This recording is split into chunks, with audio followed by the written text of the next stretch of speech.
Alright, Rainbow Entertainment and Promotion presents Israel Houghton in Birmingham, happening live on the 3rd of June 2023. It's gonna be amazing. You gotta get your ticket right now. Gates open 5:30 and it's gonna be amazing. Happening live at the Bethel Convention Center, Kelvin Way, right on your screen. If you haven't gotten your ticket, I just want you to get your ticket right now. You may be wondering, is it really true? Alright, let's hear from the main man himself. Israel, tell us something. Is it really happening live? Tell us something. Hey everybody, I'm Israel Houghton, and I'm so excited to be bringing New Breed back with me to Birmingham. It's been a while since we've been there, but some of the greatest moments we've ever experienced in worship have been in that very venue in Birmingham. So you don't want to miss it. Come expecting. I think great things are going to happen that night. We'll see you there. All the description is down below. You had it right from Israel Houghton. It's going to be amazing. I want you to get ready. Go to Eventbrite and just get your ticket right there. Don't wait till it's too late. It is going to be mind-blowing. Israel Houghton live in Birmingham. I'm going to be there and I'm looking forward to seeing you there.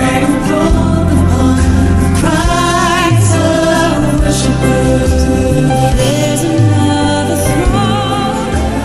He is seated on the heart of the redeemed, joining heaven's melody.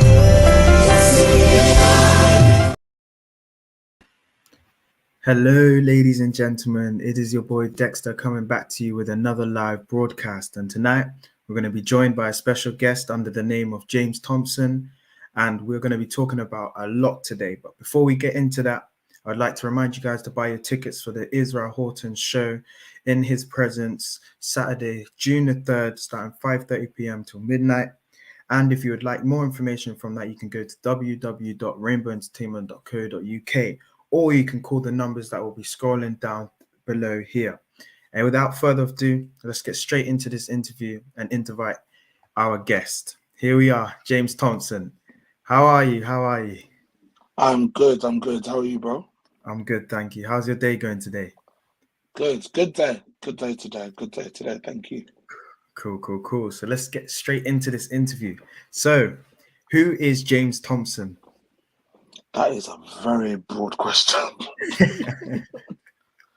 Who is James Thompson? James is 27 and single. Hallelujah. Just putting the advert out there. No, I'm joking. Yes, I work in music full time as a backing vocalist. I'm a very chilled, laid back guy, contrary to some popular belief, I think. Yeah, and I am heavily involved in praise and worship in my church. And yeah, that's always an interesting question to answer. You never really know what to say. Like, what do I share? But yeah, that's me. Nah, that's amazing. So, have you been singing all your life? As long as I can remember, yeah, that might be a question for my parents. But as long as I can remember, I've always been singing. I don't remember a time where I wasn't singing. Put it like that. And how did you develop your talent? How did you discover your talent? Or did it just happen? Well, I suppose nothing just happens, I guess. But I have a very musical family, so I was kind of raised in it in that sense. But I suppose I definitely, obviously growing up singing in church, singing on praise and worship, there's kind of a, naturally there's a honing that takes place in those spaces. You know, like singing on choir, you know, in my church and stuff like that. So Yeah, those kinds of experiences kind of grow you and teach you a couple things. But I was Mm, also heavily involved in performing arts in my secondary school as well. I had a mm. really good performing arts department, and so I did a lot of theatre, played instruments, drama, theatre tech, and so I it gave me a lot of transferable things that kind of helped me in regards to music and ministry and Mm. all those good That's, things. that's brilliant. That's brilliant. So, how did you allow church to hone your skills and hone your talent as well? Allow, that's an interesting word. Well, I'm a PK, so I'm a pastor's kid, for those that don't know. So you didn't really have much, so you was involved in one way Mm, or another, whether it was you had to read the scripture or whether you was involved in the children's department. For me, mm, it just looked like praise and worship, but it was very much filling a gap. So the first church my dad pastored, there was a drummer there. mm, Um, who kind of just sat me on the drums, and that's kind of where I started. But and I would sing as well. But going to the second church my dad pastored, we got to a place where praise and worship would literally be my dad, who, on top of having to deliver the word, would play mm, the keys with a mic over the keyboard and sing tenor. I would play drums with a mic over the drums and sing alto. And then our youth director would lead and sing soprano. And I did that for mm, years. And so um, it was more out of necessity. Not that I didn't mm, enjoy it or I didn't take privilege in serving my church, but that was very much born out of necessity. And out of that need, I learned a lot. I grew naturally because you're mm, doing something week in, week out. mm, But I also joined when I was 17 a group called Seth and the New Thing.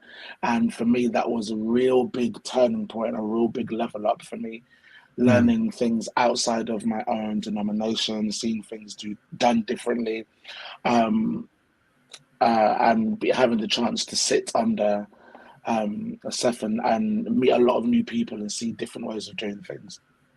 That's fantastic. That's fantastic. So, I did my research on you, James. I did my research on you. All right, let's I've see. seen, I've seen Let's you've see. gone to the X Factor, the Brit Awards. You've got your own founder of Presence, and you've also been on a show called BBC Show Altogether. Can I confirm this is all true?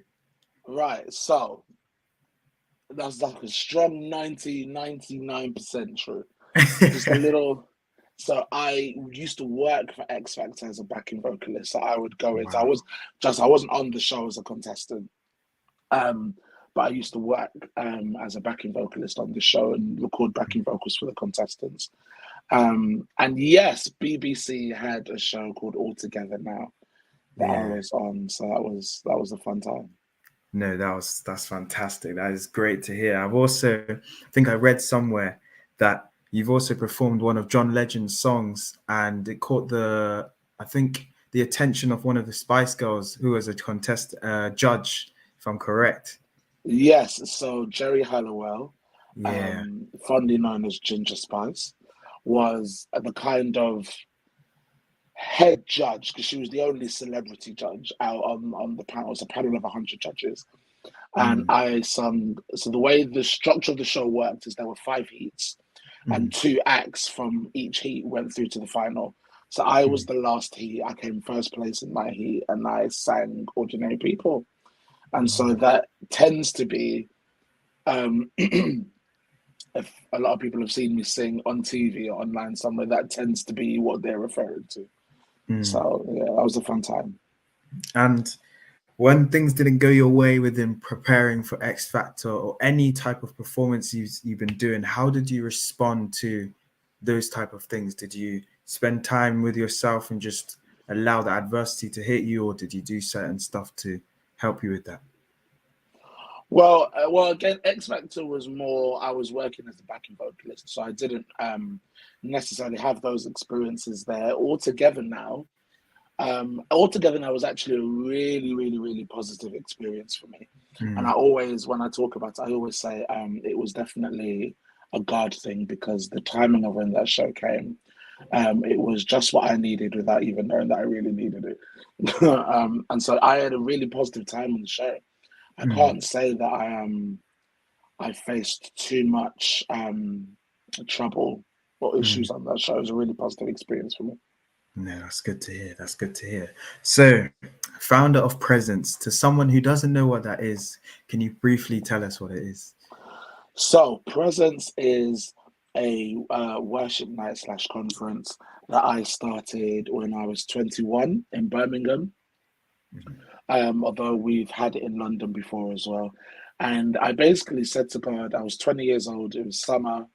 I was in my dining room having devotion and I was praying and I just said, God, what do you want to see from me in the next year? Mm, Um, I think it's very easy sometimes to say, God, this is what I need. God, this is what I need from you. And go to God with a shopping list as opposed to going to God with a heart of serving. And I said, God, what is it that you want me to do? What can I do? What would you have me to do? And mm, he gave me presents. And so we did it and we saw the place just fill up. We saw people renew their commitment to Christ. We saw people make decisions to get baptized, get filled. We've seen people get healed. mm. We've seen people literally walk out of clubs, walk out of pubs, walk off the streets into service and fall on their knees and give their heart to the Lord. We've seen some amazing things. And so yeah, every year we do this worship and it basically looks like just worship and word, going Mm. between worship and word, hearing the word and then responding in worship, and hearing the word and responding in worship. And we have prayer mornings as well. Sometimes we'll have workshops, discussions, teaching sessions. Every year looks different because I think Yeah, one thing I've learned about how God operates, and especially about the prophetic, is there's always something new. It amen. never quite looks the same, and so presence has never, from year to year, looked the same, Mm. which is a challenge. It's a challenge to pull together, but I've always seen God come through, and so Mm. yeah, that is what presence is. No, that is amazing by God's grace. So, you have worked with Rainbow before. So, I tell have. us, how did you find your experience and tell us what concert were you there at? So I opened up for Willie McDowell on Mm, the first night of his 2 nights of worship back in February. mm, Um, and I and my team as well, we had an absolutely awesome time in God's presence. We were so grateful um, for the invitation. Well, okay, no, actually, wait, no, let me pull that up because technically I wasn't in. Seems like a little exclusive for the people watching the interview. I wasn't actually invited. See, there's this now. This could preach and say you have to sometimes throw the net out mm, in faith. So mm. I actually approached the team and I was like, "Hey, um, I would love to open up for William McDowell," and I did it in faith. I Mm. see faith without works is dead. You know, it seems Amen. crazy until it happens. It seems Amen. crazy until something comes of it. You know, Mm, so mm. yeah, maybe not invitation, but I was accepted, and so the team and I were grateful for the team accepting us. Um, and so, yeah, we were really grateful. We had a really awesome time. And we're so No, excited to be back yeah. with you guys for this Israel Houghton concert. Yeah, no, we are excited to have you. Honestly, if I'm speaking from the Rainbow team, you bring a lot to the table and your performances are Thank you. astonishing. There's always that sense of, how could I describe it? When you watch a good movie or something happens and you feel some goosebumps because you're staring too long and you're starting to feel it. That's what people feel with your type of performance. It's always Thank you, bro. Thank heartfelt you. and warming. So I felt like it was only right for James Thompson to really be featuring in Israel Houghton's show because you got Thank talent. you. It's amazing. Thank you. We thank God. We thank God. Thank God. Yes, we do. And I do remember seeing you for the first time and seeing how you perform. Yeah, it's moving. It's moving. Thank you, bro. Yeah, you came to my church. Yes, yes, I remember. I remember. So, what type of words would you give to someone who's starting their musical career or they're looking to start like what you're doing, founder of your own thing? How would you advise What would them? I say? What would I say? I would say, first and foremost, and this is what I think this is a mistake that a lot of creatives make is pray, like cover it in prayer, start with prayer, engineer it with prayer, feed it with prayer, power it with prayer, and it Amen. will go exceedingly abundantly above what you could ask or think. Because I'm not in my it's just not something I thought of opening up for people like William and Tyler as well. It's not something I thought of. And so that's the first thing I would say. The next thing I would say, and this is more to I suppose in regards to music, those that are writing, it's more of a practical thing, is if it doesn't feel right to you, it's okay to rewrite it. It's okay to leave it and come back to it. Because I think sometimes we put, and I know I've done this before, which is why I say this, is we kind of put pressures on ourselves, but then create this narrative that the pressure is coming from other people. When actually we Yeah. put pressure on ourselves. And sometimes Yeah. it's from a good place. We want to be our best. We want to deliver quality. And sometimes there's been times where there's a song that I wrote, and it's probably the one I sing the most. And I'm always so blessed. I did it at the William McDowell concert. I'm always so blessed to see it get such a good, to see it received so well. I didn't spend a lot of time writing the song, to be very honest. It was maybe, I think maybe 2 or 3 days, and the song was done, like finished, no amendments. The song was finished. There's a Yeah. song that I'm getting ready to release next month, and I got the chorus and the pre-chorus in 2018, and I got the rest of the song last year. And so sometimes it takes however long it takes sometimes. So that's my spiritual and practical advice. No, that is brilliant, and we appreciate that advice. And let's say for more advice for maybe, you know, going towards what you've done. So then maybe someone wants to follow in your footsteps with the ministries, and in terms of how you approach with how you did growing up, how you were talking about your dad with the mic. How would you advise someone in the church to hop straight into doing all of that as well? How would I advise someone that is in church to get into what I'm doing in regards to ministry? Yeah. Serve where you're at. Yeah. Serve where you are at. Do you know what? It's funny because I was thinking about this morning. My pastor, Pastor Paul Gordon, love him very dearly. I always say he's like, he's my honorary godfather. He's like my second dad. And if it had not been for me just serving faithfully and serving consistent in my local church in whatever capacity I needed. Sometimes I might be on drums. Sometimes I might need to lead. Sometimes I might need to sing tenors. I might even need to sing alto sometimes. One time I had to be an usher. Another time I had to be on the sound desk. But it shows that I'm reliable. It shows that Amen. and not only that it shows that I'm reliable, but I feel like you should have a desire to serve your house. You should have a desire to serve your church. But because of Amen. that, I was faithful over the little things. And so my pastor can say to me, actually, do you know what? Because it was actually my pastor's idea. My pastor had met the Rainbow Entertainment team. I said, you know, I've met these people and I want to, I've seen what you've done. I've seen what you can do. I've seen that you're humble. I've seen that you'll serve. And that you won't forget God in the process, or you won't forget yourself in the process. I want to put you forward for this. And so I say serve where you're at, because you will never, ever, ever, ever, ever know who's gonna see what you're doing. One thing I will say is God always sees your heart and God always sees the intention. So Amen. your Amen. intention has to be pure. Let me add that. Your intention must be pure, but serve where you're at. You know, short anecdote. One thing you learn about me is if I have anything, I have a story. Singing in Seth and a New Thing, we were on tour 2015 and we went to sing in this very small church in Wolverhampton. And there weren't a lot of people there. But one thing that Seth had always said to us, and we used to say it every time we'd pray, Seth would always say it either the beginning or the end, but that was audience of one, and that's God. And so it was this small church in Wolverhampton. Not a lot of people there. I've seen more people in a classroom. I've seen more people, like the smallest of places. Mm. But we went up and we sang and we played and we worshipped like it was Wembley Stadium.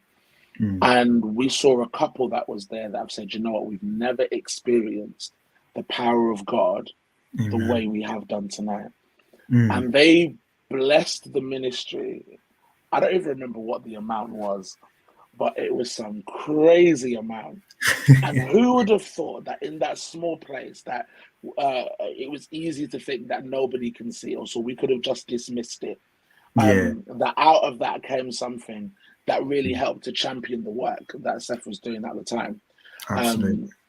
And so, yeah, serve where you are at, and Yes. let God be the one that exalts you.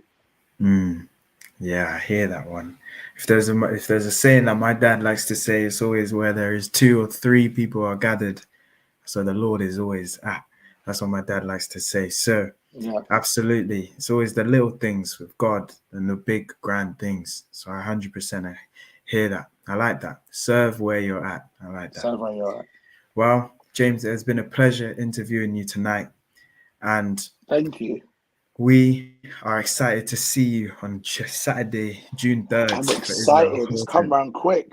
Yes, it's coming quick. Less than 6 days left, and it's time. It's time. But James, I don't want to take up too much of your time. No worries. No Thank worries. you for coming, and we appreciate you. No worries. Thank you so much for having me. It's all good. Well, guys, you have heard from James Thompson, one of the supporting acts for the Israel Houghton and New Breed concert. If you would like to get your tickets, you can go to www.rainbowentertainment.co.uk, or you can dial the numbers that are ringing, or it will all be in the comments section. You guys all know where to find it. If there's anything else you guys need, you can contact us, and you can always maintain support and always come to our shows. We always show love to everyone, and we are excited to see everyone there. Thank you for having me. I've been your host, Dexter, and I'll be your MC for the night. Thank you. Goodbye. All right, Rainbow Entertainment and Promotion presents Israel Houghton in Birmingham, happening live on the 3rd of June 2023. It's gonna be amazing. You gotta get your ticket right now. Gates open 5:30, and it's gonna be amazing. Happening live at the Bethel Convention Center, Kelvin Way, right on your screen. If you haven't gotten your ticket, I just want you to get your ticket right now.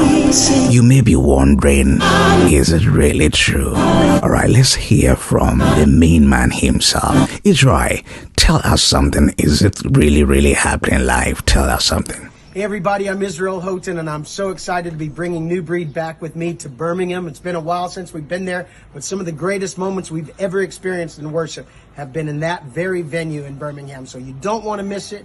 Come expecting. I think great things are going to happen that night. We'll see you there. All the description is down below. You had it right from Israel Houghton. It's going to be amazing. I want you to get ready. Go to Eventbrite and just get your ticket right there. Don't wait till it's too late. It is going to be mind-blowing. Israel Houghton live in Birmingham. I'm going to be there, and I'm looking forward to seeing you there.